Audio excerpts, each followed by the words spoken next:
Let's get ready to rumble. What's up, everybody? Bandit back with you again with my Royal Rumble predictions. Royal Rumble is probably one of my favorite pay-per-views of the WWE calendar year, and I cannot wait for this year's Royal Rumble.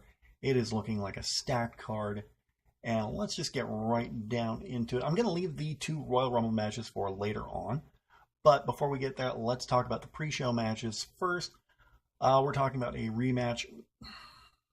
You know, when the McMahons took over in late 2018, they said they abolished the automatic rematch clause, so why is this match happening?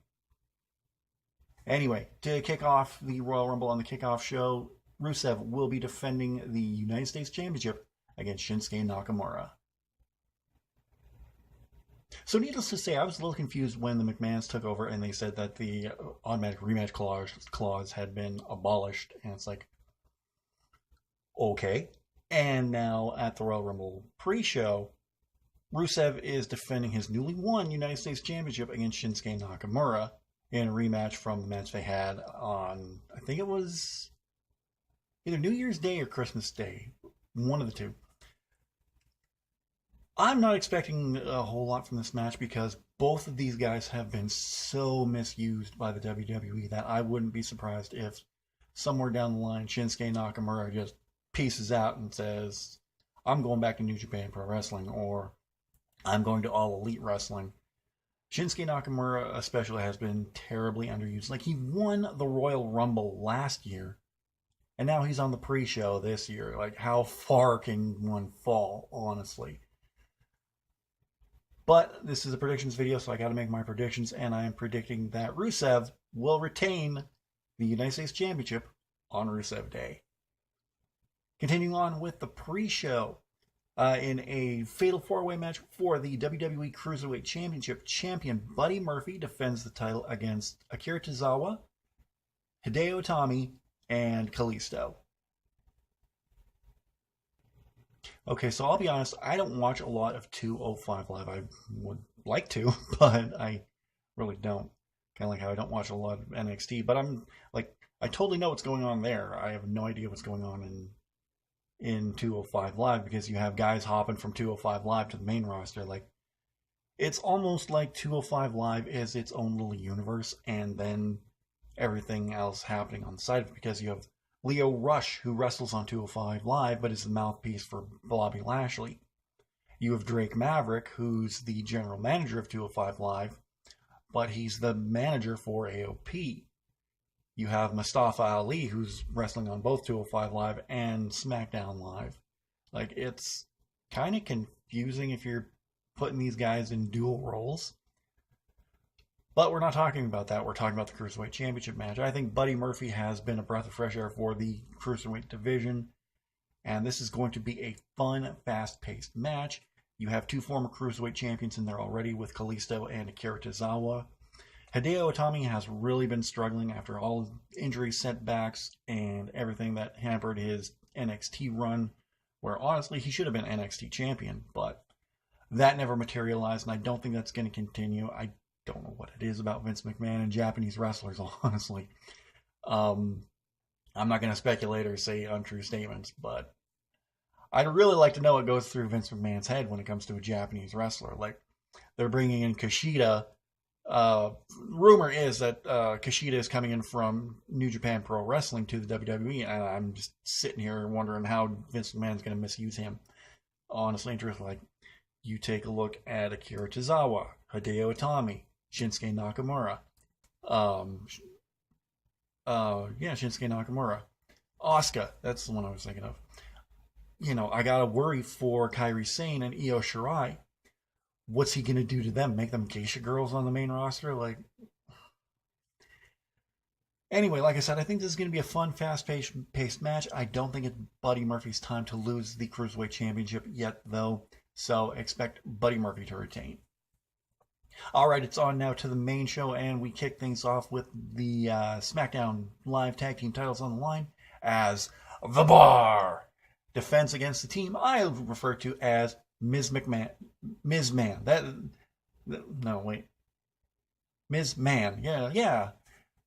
The Miz and Shane McMahon. So, is Miz a face now, or what exactly is going on here? I know that there was rumor and speculation for the longest time that Shane McMahon was going to be turning heel as a heel authority figure, and then everything just kind of, once the ratings for Raw and SmackDown started tanking, they scrapped all that, and oh, the McMahons are back in power now. And, yeah, all four McMahons are going to be running the show. Well, three McMahons and a Levesque, but that sounds like a sitcom. Welcome back to Three McMahons and a Levesque on the WWE Network. Hey, if you make that, that was my idea, WWE. I'm getting off topic here. So yeah, is the Miz a face, or is this all just kind of like a big ploy on the Miz's part? Because Miz is just a natural heel, and he doesn't work well as a face. We've tried that before, and it didn't work. So I think this is all gonna be blown off in like a Miz versus Shane McMahon match at WrestleMania. Because after everything that Miz told Shane McMahon about how this is just him trying to earn respect from his father, they could use that in the storyline to further everything. Yeah, my dad said Shane McMahon's his favorite, and he never respected me and all that, and you can have daddy issues thinking about that now. It doesn't sound like much of a good idea, honestly. But they got to do something. Like, Miz is another guy who, he's actually really grown on me a lot. I didn't like him to start with. I thought he was just this wannabe reality star who just didn't belong in the WWE. And a lot of people felt that way about him as well, and he just has hung in there and now has won like basically every championship there is aside from the Universal Championship. Like, he's a former WWE champion, Intercontinental champion, US champion, multiple time tag team champion. He's held everything he could hold, like, not including the win styles because he can't hold those. Well, 2018 if you no, never mind. So yeah, this isn't making a lot of sense to me, and just going to cut right to the chase. I'm expecting the Bar to retain the tag team titles. Up next, the Raw Women's Championship is on the line as champion Rowdy Ronda Rousey defends against the boss Sasha Banks. Honestly and truthfully, who's expecting Sasha Banks to win? Because if you're expecting Sasha Banks to win, you're wrong. They're not going to make Ronda Rousey look weak. Like, if they want Sasha Banks to win, then they could do some chicanery with Charlotte Flair or Becky Lynch. But I don't see it happening, honestly and truthfully. Sasha Banks is not going to win the Women's Championship. Her and Bayley could win the Women's Tag Team Championships come Elimination Chamber, but as far as the Raw Women's title goes, I don't see it. I see Ronda Rousey holding the title to at least WrestleMania. That way we can get to... I'm still hoping for this. I'm still pulling for this for Ronda Rousey versus Becky Lynch one-on-one. I do not want to see a triple threat match, and I'm going to have a piece coming out about that a little later on in a couple weeks, but it has to be Ronda Rousey and Becky Lynch. It cannot be a triple threat match. And that's all I'm going to say right now about that. But they have to get there from the Royal Rumble. And Sasha Banks winning just does not make sense. So I totally expect Ronda Rousey to retain the Women's Championship. Keeping with the Women's Championships, the SmackDown Live Women's Championship will be on the line as champion Asuka defends against the man, Becky Lynch. In total honesty, I was totally expecting Asuka to win the Women's Championship at TLC, and I was right. The only reason why I felt it was Asuka, because Charlotte Flair has had her time, and while she is a fantastic competitor, like, naturally gifted, like, she was trained in the WWE Performance Center. She wasn't trained by her father. That just all came out from, her gymnastics background and just the fact that she is a Flair. And she's just, just so athletically gifted that she just excels in everything. But, she's had her time, and I think trying to make her the female version of her father is kind of ridiculous. Trying to make her own thing, like, calling her Charlotte Flair, coming out to the revamped theme and the robes and the figure eight. And, stop ripping off your dad. No, but... Actually, no, I'm kind of serious about that one. Stop ripping off your dad. But Charlotte's had her time. She doesn't need the women's championship, either women's championship, to be honest. She's a big enough star as it is that she doesn't need it. And the women's title isn't the title Becky Lynch should be going after. It should be the Raw Women's Championship. Because to me, the SmackDown Live Women's Championship is like the Intercontinental title, and the Raw Women's Championship is like the World Heavyweight Championship. That's the one you want to be.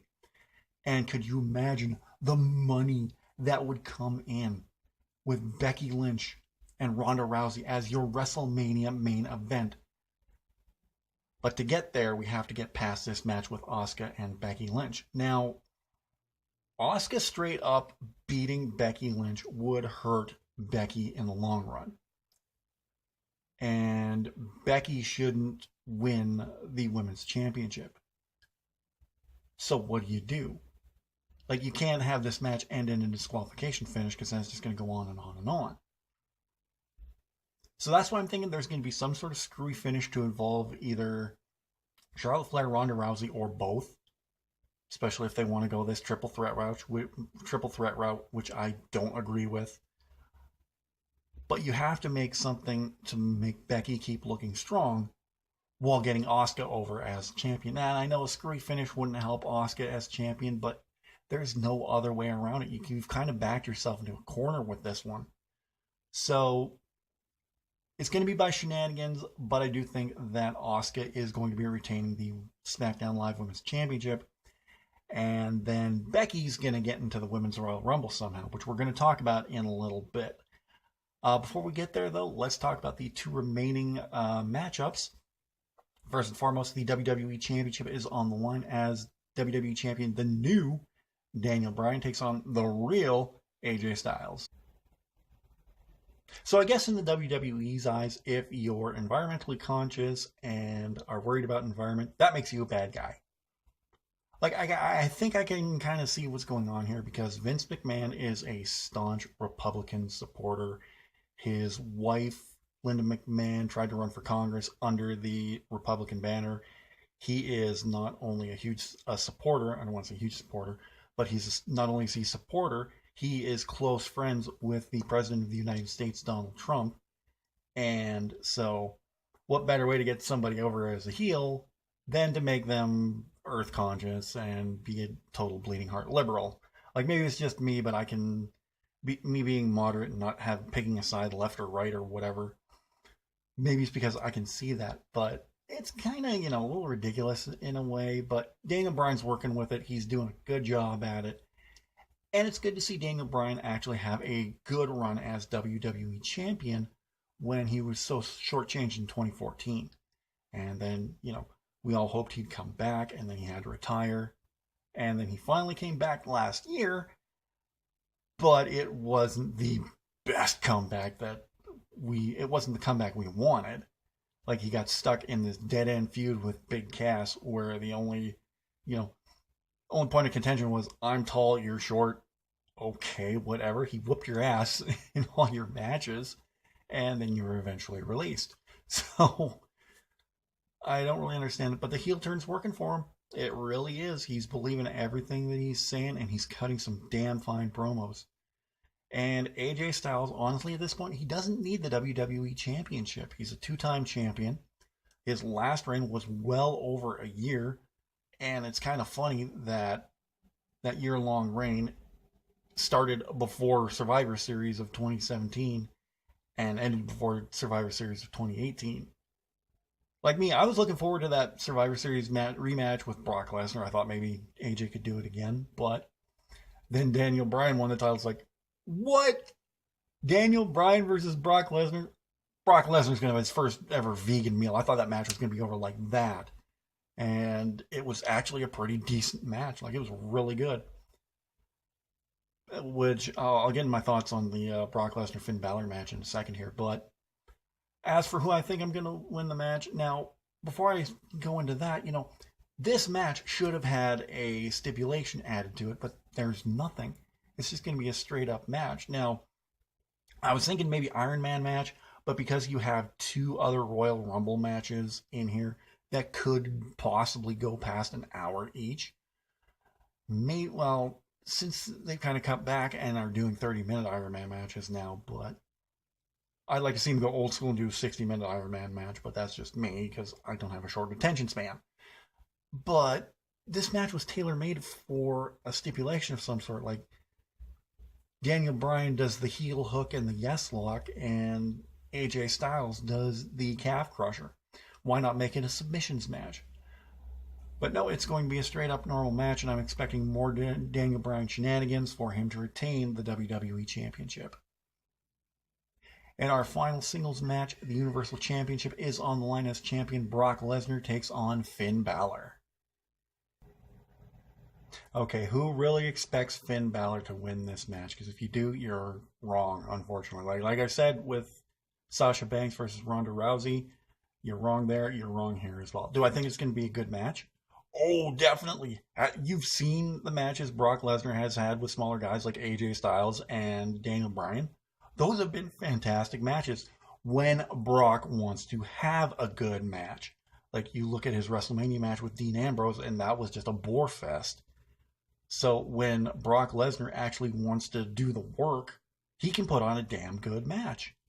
And from everything that I'm hearing, Brock Lesnar specifically requested Finn Balor for this match. So if you specifically request someone, you're going to put the work in, and this is going to be a great match. I don't think Finn Balor is going to win, but I do think this is going to be a great match.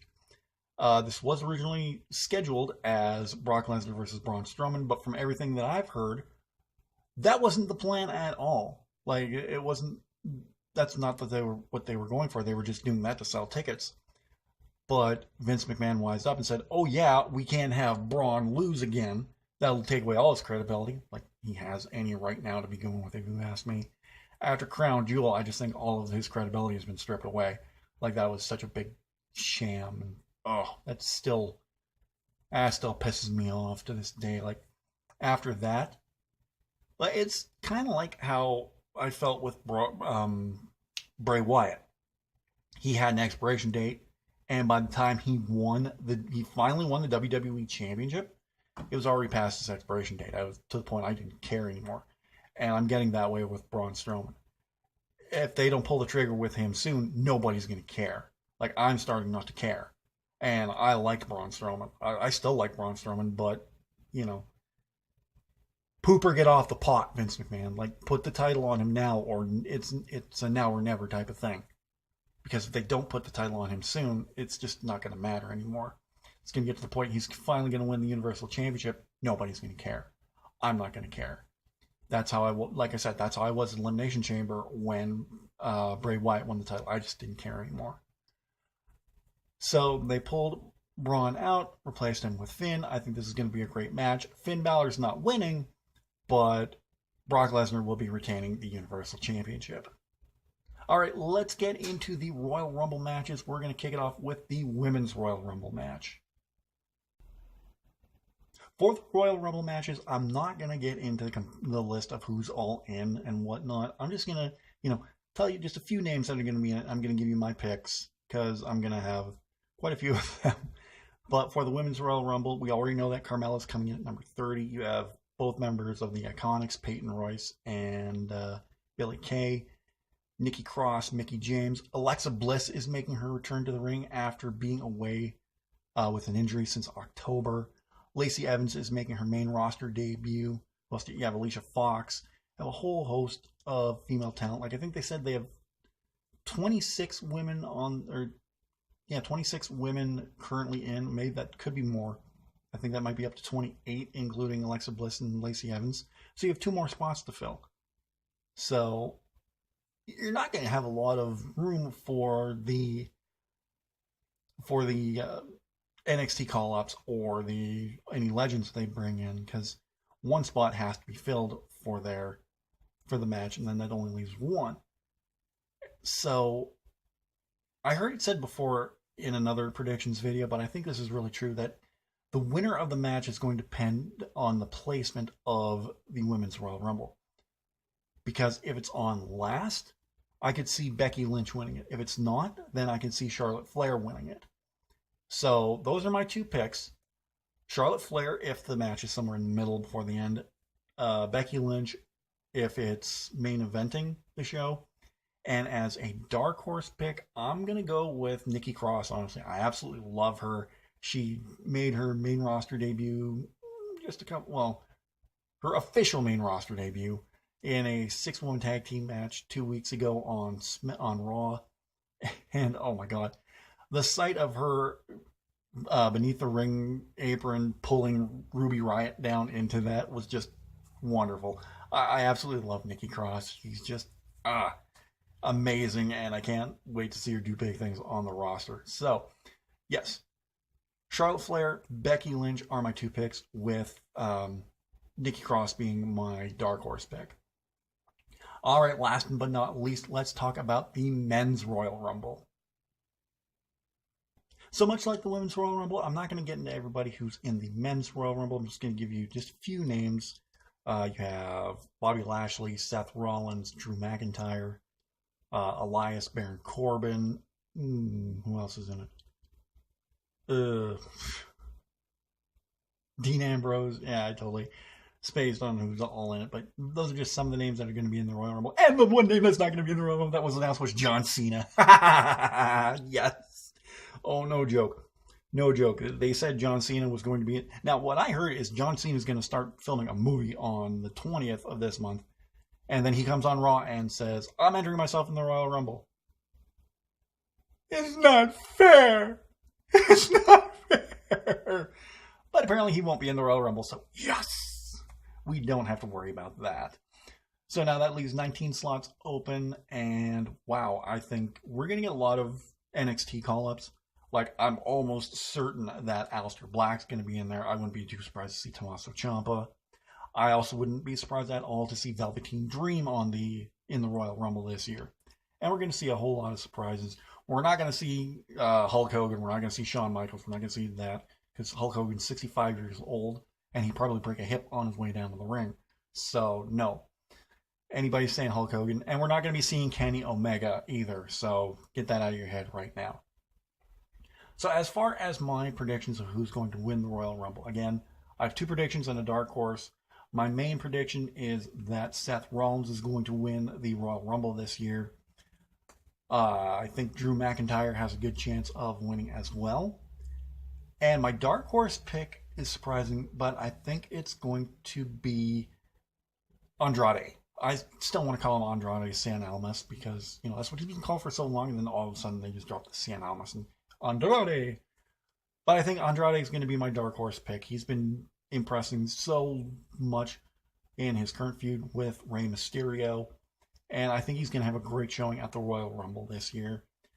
So, yeah, Seth Rollins, Drew McIntyre, and dark horse Andrade. So those are my Royal Rumble predictions. I hope you enjoyed them. Join me next week as I will be reviewing Royal Rumble 2019, giving you all the results and my thoughts of the show. And then the following Sunday, I'm going to be giving you my review of the WWE Live here in Saskatoon. That's happening on February 1st. So be sure to join me for that. If you like this video, don't forget to hit that thumbs up button. I'd really appreciate that. Let me know your Royal Rumble predictions in the comments section down below. Don't forget to share this video anywhere you can. In the link below, or in the description below, you're going to see a link to my Redbubble store. You can pick up all your Irish Bandit merchandise. If you're new to the channel, don't forget to subscribe. And if you're already subscribed, tap that bell and you'll be notified whenever a new video gets published or whenever I go live. So this is the first of much, much more wrestling content to come on the channel, and I hope you guys enjoy it. Until next week with my Royal Rumble review, take care, guys.